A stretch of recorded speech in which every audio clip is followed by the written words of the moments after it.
மடைவாயில் கொக்கு ஒன்று நின்று கொண்டிருந்தது. அந்த மடையில் வந்து கொண்டிருந்த ஒரு கொழுத்த மீன் அந்த கொக்கை பார்த்தவுடன் அது பயந்து அப்படியே நின்று விட்டது. அந்த மீனின் தாய் அதனிடம் கூறிய சொற்கள் அதற்கு நினைவுக்கு வந்தன.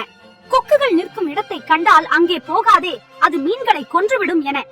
ஆனால் அதை காட்டிலும் சிறிய மீன்கள் எல்லாம் சிறிதும் அச்சமில்லாமல் மடைவாய் வழியாக சென்று கொண்டிருந்தன. கொக்கு நிற்பதை பற்றி அவை கவலைப்பட்டதாகவே தெரியவில்லை. ஒன்றன் பின் ஒன்றாக மீன்கள் தன்னை கடந்து செல்வதை அந்த கொக்கு கவனித்ததாகவும் தெரியவில்லை. அது சும்மா நின்று கொண்டிருந்தது. அந்த கொழுத்த மீன் குஞ்சு சிறிது நேரம் நின்று பார்த்தது. இந்த கொக்கு ஏமாளி கொக்கு போலிருக்கிறது. இத்தனை மீன்களில் ஒன்றை கூட பிடித்து தின்னவில்லை, நான் ஏன் பயப்பட வேண்டும் என்று நினைத்துக் கொண்டு அதுவும் புறப்பட்டது. மடைவாயை அந்த கொழுத்த மீன் குஞ்சு நெருங்கியது. திடீரென்று அதன் மண்டையில் ஒரு குத்து விழுந்தது. அதற்கு தலை சுழன்றது, மயக்கம் வந்தது. அதே சமயம் கொக்கு அதை பிடித்து கொன்று தின்னது.